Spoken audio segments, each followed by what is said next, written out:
Graphic design defined. The what, how, where, when and who of graphic design.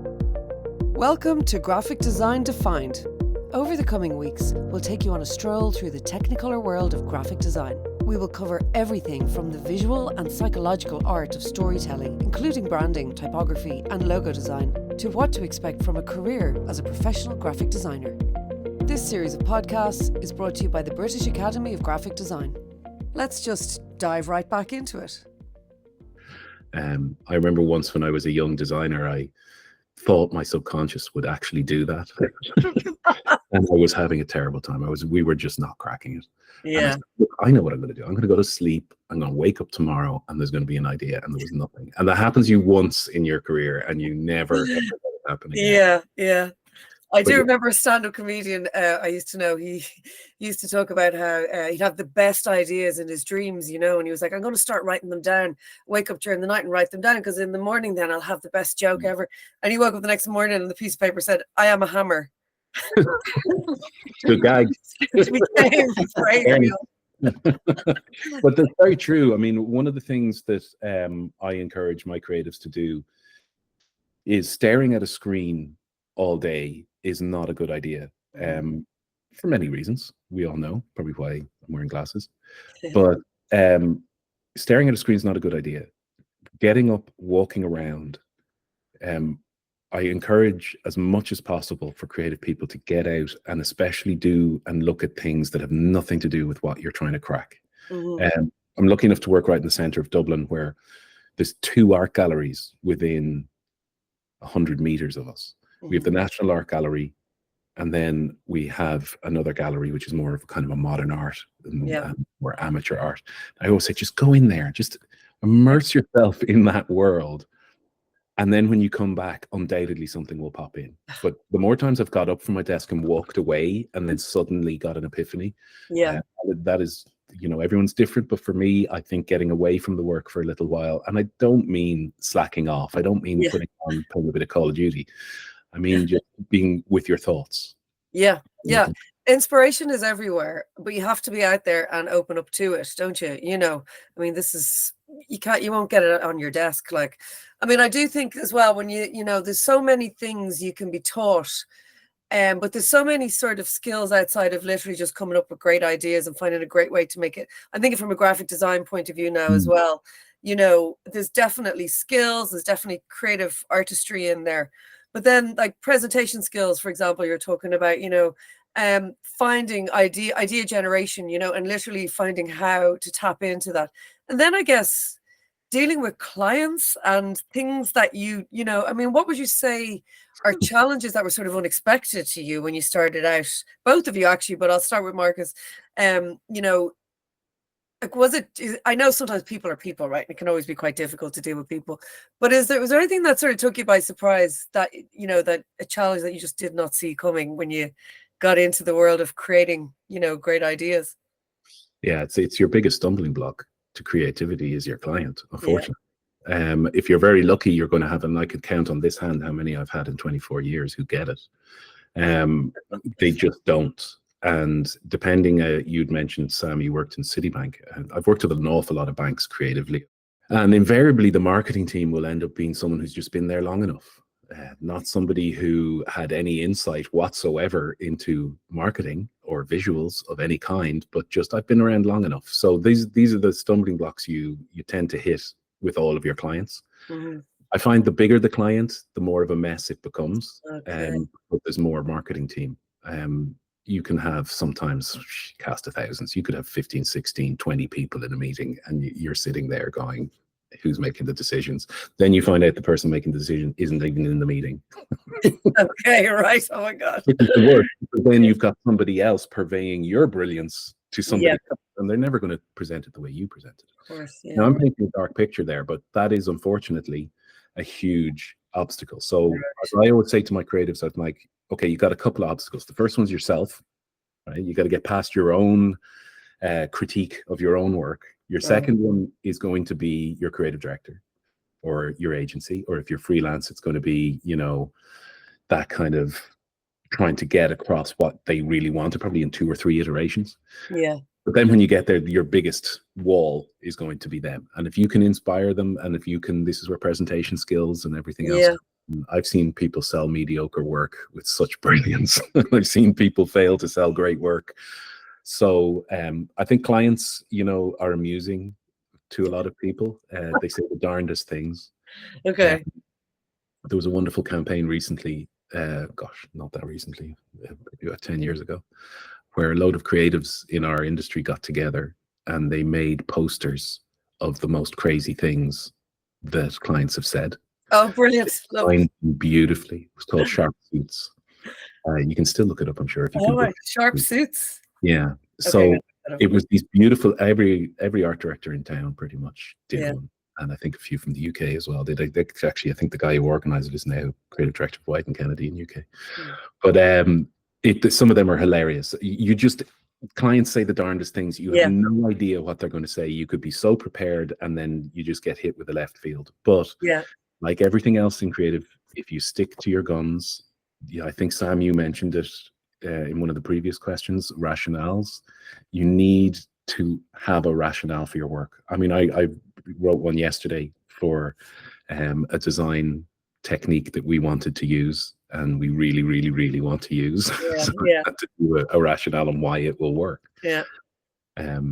So yes, clients are if you have a good one, you will have an amazing relationship, and you will do lots of work with them. Sam, you mentioned in freelancing, there's certain clients who trust you, they like you, they know you're going to do great work. We have lots of them as well in agency life. But, there can be moments where it's a bit of a battle. Yeah. How would you prepare people, Sam, for that? Dealing with clients and, the other kind of unexpected outside of creativity as the job that you do. I think for me, I do a lot of research on the company as well. And if it's pitching to a certain person, you might be able to find a little bit about them. I know, Marcus, that you're keen on LinkedIn and stuff. You can get a little bit of information. The world as it is now on the internet, you can find a little bit of something about everyone.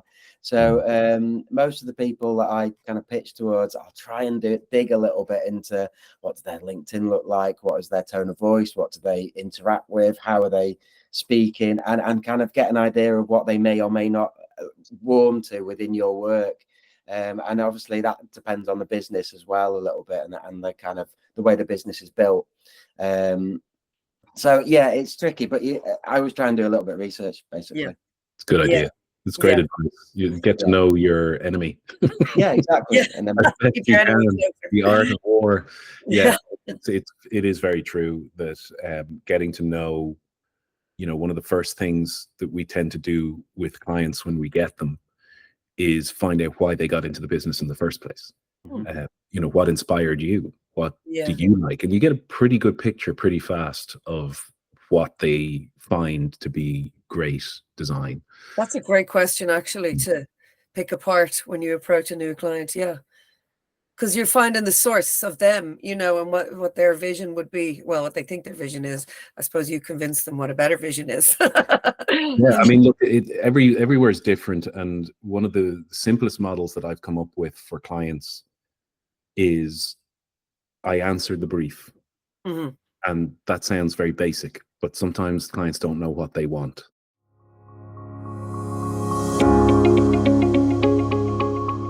Is all this design chat suddenly stirring something up inside you? Head over to graphicdesignacademy.uk.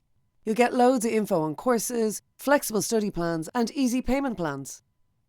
You answer the brief they gave you, but you also do something else. Okay. And I always put the deck together. Obviously, within my business, I'm in the art of attention. That's what advertising is. If you do not get people's attention, you're wasting your money. Yeah. So I start out by that little comfort nudge of this is all about attention. Now, look, we've done this based on your brief. Mm-hmm. It's good. It's fine. It'll do the job. Yeah. But you could do this. Yeah. Right.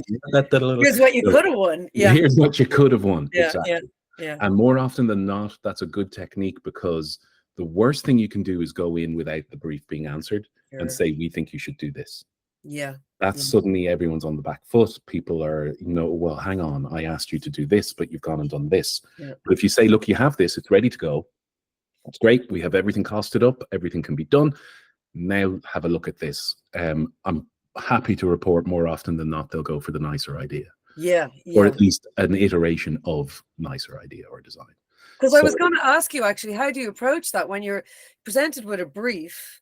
And you know, you obviously know the industry better than the client, depending on the client. Oh, yeah. And you're presented a brief that you're thinking that is not going to work. Well, I mean, sometimes you just don't understand why Yeah. they even came to that conclusion. yeah, yeah, And you know, I mean, I'm lucky enough to work in quite a solid machine that has strategists and Right. all manner of people who also input. But if you don't have that, you're your own strategist, you're your own planner, Yeah. you're your own, you know, you have to figure out. But sometimes you can see that something is so far off the mark that you have to give them a caution. And I'm very careful with language when Yeah. I put it together for them, you know, caution, advice, you Yeah, know, yeah. so we would advise that you don't do that. That's a bit mild. Caution, you're getting a bit more serious. Yeah, And then, you know, caveat is a great word. Throw that in as much yeah, as yeah. possible. If what we try and do is, even when they're so far off the mark, you cannot make them feel like they were so far off the mark. Right. People are people.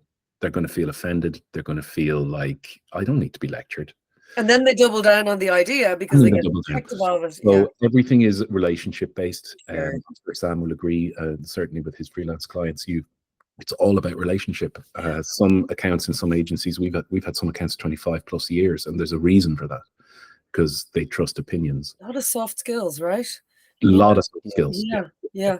Yeah, I think relationships is a massive one. It doesn't matter if you're freelance or within a company or how you sit within an internal agency. Sometimes relationships with people and knowledge of people is a massive thing. As a graphic designer, you'll have to manage and tailor the way that you talk to certain people to certain, you know, you're not going to get anywhere with certain people if you talk a certain way, but with other people, you're going to have to change the way they speak. Otherwise, they're not going to hear you, and they're not going to understand, and they're not going to respond to you in the same way. Yeah, I can see that. Sometimes the hardest thing I think that I'm still learning, it's every day's a school day, is what people actually mean. People have certain ways of speaking, especially clients, where you're really trying to be a little bit discerning here and go, what are you actually saying? And sometimes it can be, creative people tend to be quite emotionally driven when it comes to a change, let's say. So let's say there's an amazing piece of design that needs a change. Now you can absolutely knee-jerk that and do something wild and completely change everything. But when you really listen to them, it's actually just a little tweak they were looking for. Right.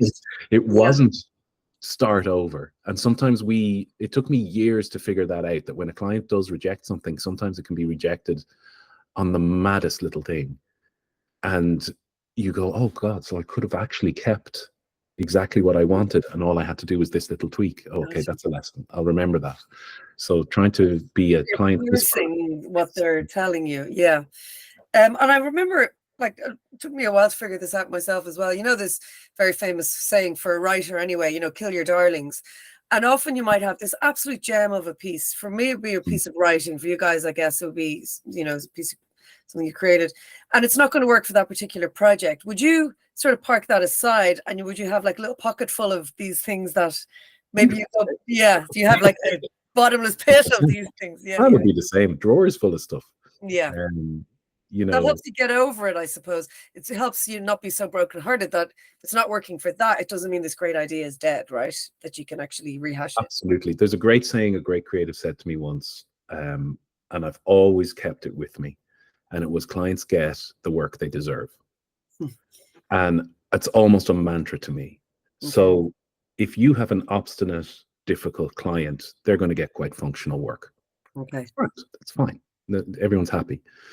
But if you have a client who's incredibly ambitious and incredibly forward thinking, they're going to get the best work from their creatives, from their designers. So clients get the work they deserve. Wow, karma, right in the center of it all. Built on.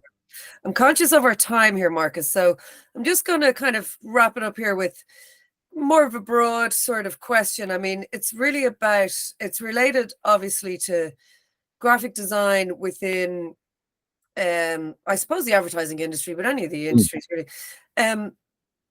well, Sam can tell you more about this actually, but some students talk about specializing in, more particular aspects, and other students or graduates have a more broad sort of skill set, or they're more interested. Would you sort of, I guess starting out is probably a good idea to try a few things and get out of your comfort zone, right? And see where you lay. But overall, when you're working with different creatives, do you prefer to work with someone who's a specialist in that particular area, or does it make a difference to you really if they're just good, or do you prefer a broad sort of, spread? It's a really good question. What's interesting about graphic design within advertising is it actually has two schools. It has two branches. You've got pure graphic design. So within my team, I'd have graphic designers. Right. And what they want to do is pure graphic design. They don't want to ever have to deal with any advertising baloney. They just want to work on the pure, and that's absolutely brilliant. And that's great. If you're suddenly seeing graphic design in a whole new light, and now you want to know more, take a look at the website graphicdesignacademy.uk. Then you tend to have graphic designers who've branched into what's called art direction. And art direction is you're a designer first and foremost. You must design everything that goes to client, but you also work in a team and you work across every media touch point. So you work in everything from film to animation, illustration, everything. So the reason I fell into that area of design was I personally loved the idea of branching out into as many different areas as I possibly could. Much like music, the way some people just like a genre and some people are multi-genre. Yeah. I think with design, I was multi-genre. Yeah. But what's interesting about art direction is it's an interesting job where you are a graphic designer, but very rarely does your actual graphic design go out into the world. Doesn't that sound crazy? So you're the curator of great talent from elsewhere. Right. So I've had some of my work go out because I've went, well, I can do this. So I've done my own designs, and I'd be one of those art directors who does an awful lot of that. Sure. But when you are going for a specific look or specific feel, there are an awful lot of designers that I would use who are specialists, who do work in one particular area. Right now, there's this great designer that I'm hoping to get a campaign out of. He draws faces into maps. It's incredible. His name's Ed Fairburn, absolutely brilliant English fella, I believe. God, I hope I'm not offending him if he hears this. But what he does is an incredibly specific look and feel that I wanted. Yeah. And it's the same with other design styles. I'd be like, this is what I want. This is the person I want. So for example, at the moment, we're working an awful lot with QR codes, which if your listeners don't know, if you guys don't know, I only recently found out means quick response. So there you go. All right. So QR codes have been around forever. Sam, I'm sure you'll remember when they first came around, the ugliest looking things on the planet. Yeah. Then they disappeared. Then they came back. Now they're back to stay. Every client wants to use them because you can record who scanned them and you can have all your metrics. But they're ugly. There's no designer on the planet would look at that and go, I love it. So I was going to do a campaign for a major client of ours that needed to be quick response. And there was no way in God's earth I was going to put up a horrible QR code, even if you can put your logo in the middle. It's just horrible. Yeah. So there's this amazing company I found in Montreal who make art QR codes. Oh, brilliant. So not AI, not anything. They have a collective of designers, artists, graphic designers. You give them the brief. It takes like 8 weeks. It's a very collaborative process, but the end result is one of the most incredible things. You wouldn't even look and see it's a QR code. It's so beautiful. So in that respect, you need to prioritize because these people, that's all they do. So being multifaceted, I think, is more an advertising design thing. A graphic designer that is multifaceted is obviously very talented and use that talent. Yeah. But your book, as to pedal back to where we were, your portfolio or your book, as I call it, your book is going to be your shop window. So whether you're a specialist or whether you're multidisciplined, that's going to be the area that you'll get the work from. So I'm always looking for the best graphic designers I can to make my work look incredible because that's my job. Yeah. Sometimes to make it, but mostly to purvey it and curate it from somewhere else. But then from a career point of view, and actually this goes to you as well, Sam. I mean, if you're that specialist and that, okay, you're brilliant, you're going to get all the work on those lovely QR codes, for example, but that's all you're going to do, right? So is that not limiting then, your career opportunities? I think what I say to a lot of students is, I think keep it broad at the beginning. I think the worst thing you can do is specialize too early on, from my point of view, because then you're going to sort of pigeonhole yourself, and you're never going to come out of that. And although what Marcus works in, obviously advertising and stuff, I've worked in internal agencies which do all sorts of stuff. Graphic design based, so we'll just get an animation brief in, and next time we'll get a print job in. It's just the way the world works, and especially more nowadays as well, because you only have to look on LinkedIn and jobs that are going on there, and a graphic design job can be very varied from place to place, and they either want you to do 1,000 things or one thing really well.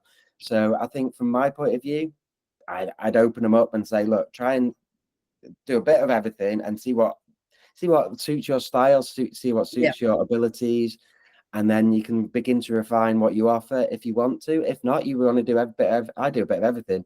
At the moment, I do all film stuff and animation and web and print, and I enjoy that because it is a separate way of looking at stuff. You can compartmentalize each piece. Yeah, that makes perfect sense, especially starting out. I mean, because you don't know yet what your skill set lies, really, or where your talents are going to shine. Like musicians, I mean, you listen to your favorite band's early work, it's going to be different to their later work. You're going to find an area that they'll sit into. So I thoroughly agree with Sam. Start out by just trying it all and see where you end up. If you do get very specialized and you are lucky enough to be someone like Ed who does those particular things, or the QR people, that's fine. Yeah, but I'm sure that's not all they do. Sure, there's loads of stuff they're doing on the side hustles with Sam's likes to call. Sam's favorite words, okay, well, look, I'm going to wrap it up there because I can't believe it's been almost an hour. It's been absolutely brilliant. Thank you so much. I wonder, and I'm going to put you on the spot, Marcus, do you have any parting words of wisdom that you'd like to pass on to anyone? And I didn't even prep him for this, so this is really unfair. It is. You know what? I'm going to say the first thing that comes to mind, right? Having a career in creativity is incredibly rewarding. I've been doing this for close to a quarter of a century, and I still get a buzz every time I get a brief. I still get butterflies of what the possibilities are going to be. I still feel now, look, there's going to be your day-to-day work, but I'm talking about these 4, 5, 6 moments a year where you're going to have something really nice to work on. Love what you do. That flow you get, that creative flow, whether it's for commercial gain or for a hobby, it's the same. Your brain doesn't know the difference. Your brain does not know the difference between being really into making something for someone else or yourself. It's a wonderful job to be in. Any artistic pursuit is wonderful. So that's my takeaway would be, I see an awful lot of friends who got into what they were told. And I think an awful lot of people in the creative industry, graphic design, being part of it, either fall into it or have this almost incredible draw towards it. Whatever way you were, I'm a fall into, and I love it. And I know people who have seen it as their calling and love it. If you're suddenly seeing graphic design in a whole new light, and now you want to know more, take a look at the website graphicdesignacademy.uk. There you'll find information on courses, flexible study options, and easy payment plans.